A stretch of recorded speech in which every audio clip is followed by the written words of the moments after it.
So I saw Bird Box the other day. Here's what I think about it. It's a good thriller. It's got intriguing idea, the idea of that creatures, demons, whatever you want to call it, are on Earth, and that once you see them, you immediately see your worst fear, and it's to the point where it will make you kill yourself. Interesting concept.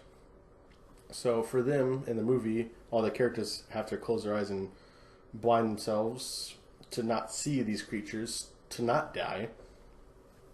And so it harkens back to A Quiet Place, where Quiet Place, you can't make any sound. This one you can't see. And I know there was another horror film where I believe the main antagonist was either main antagonist was either blind or deaf. I can't remember which one. Kind of harkens to that too. But this is really well done acting. Machine Gun Kelly, surprised there. But I know what part made him probably go, heck yeah, I'll do the role. You know what scene I'm talking about. Sandra Bullock does a really good job. All the supporting cast does a great job. The kids, I actually think they did a good job. I mean, their job for half the movie was to be quiet. So that was kind of easy. But when the parts they do need to act and do need to move about, it is good. And the beginning of how it switches from this perilous journey on a boat with Sandra Bullock and the two kids that you see in the trailers and that you've probably seen a ton of memes about, that switches from that to when the attack or event or epidemic, however you want to word it, first happens multiple years ago, and they both kind of intertwine with stuff unraveling on each side, or something unravels and you switch to the other side, and there's an intense moment. You're like, oh, because I know this is way more intense. And so, yeah, it does a really good job, and it makes me want to rewatch it again eventually. I think this is a great film to watch with your friends. If you haven't seen it, be like, oh, hey, Jim, Stacy, you want to watch Bird Box with me? I haven't seen it yet. Maybe they have, maybe they haven't. But for the most part, I think most people would watch it again. I mean, it is Netflix's most watched movie now. I read a report that it had 45 million accounts watch it, and that was a couple days ago. And if you do the math, if you just think, if this was a movie in the theaters where you can go get some sweet-ass popcorn, 45 million accounts times, let's just go with 10. I know most movie theaters in the United States are more than 10. But you're going to start talking about almost $500 million in box office. But these are counts, so who knows? Me, I watched it with my girlfriend. There's two of us at one showing of the movie, one account seeing it, and then she saw it previously beforehand. So that would have been 3 tickets, but in reality, only one account really watched it, since we watched it on the same account she watched it the first time. So it's kind of intriguing to think of what would have happened if, I know Netflix is not going to release it in the box office. Maybe they will. Maybe that's their long-term goal, is just to become just a studio that has their own streaming service on the side. Who the hell knows? All I know is that's a huge letdown to know that that could have been a thing. Because all these Netflix accounts already exist. It's not like, out of the 45 million of the people that did see it, it's not like, 20 million of them just got an account to see Bird Box. That's probably not the case. That 100% is probably not the case. So what I'm saying is, huge monetary maybe gain in terms of, oh, hey, I saw Bird Box, maybe I should get Netflix and, subscribe, all that jazz. Maybe there's a bunch of those situations. But otherwise, it's just a lot of people watching a movie that's already on the service, that's already been paid for. So it'd be interesting to see what happens next with Netflix's idea and production of other movies and other products and services. But I will say again, it was an entertaining film.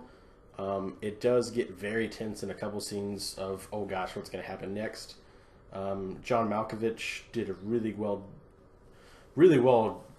done role. I mean, essentially he was just John Malkovich. I'm kidding. He's probably nice in person. I don't know.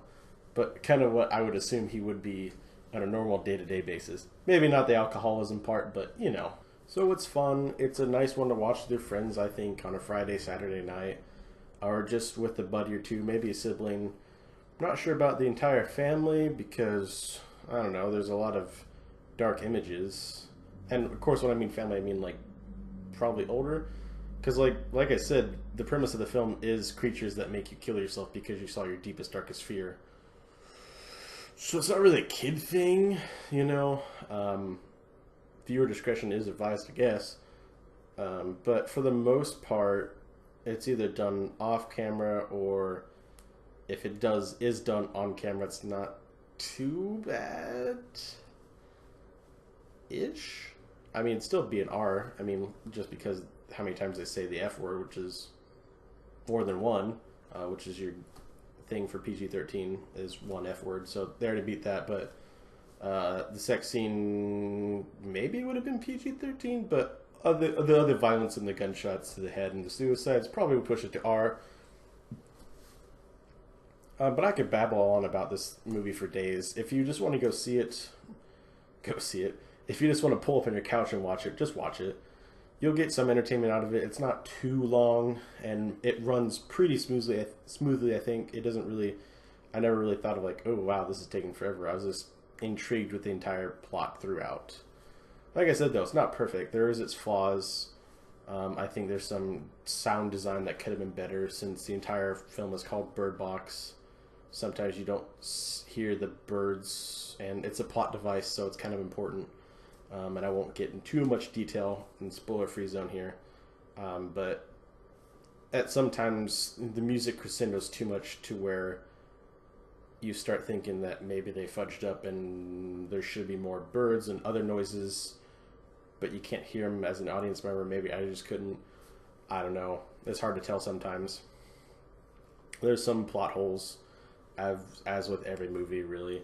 But it's still entertainable. It's still enjoyable.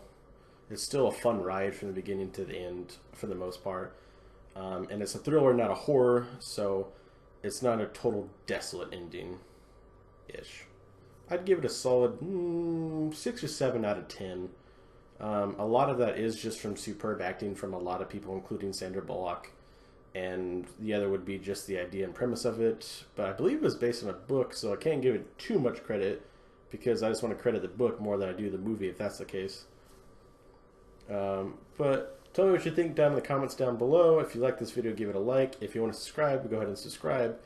Or do me the greatest favor and greatest honor and just tell your friends about this channel. That's the nicest thing you could do. And as always, I'll see you guys in the next one.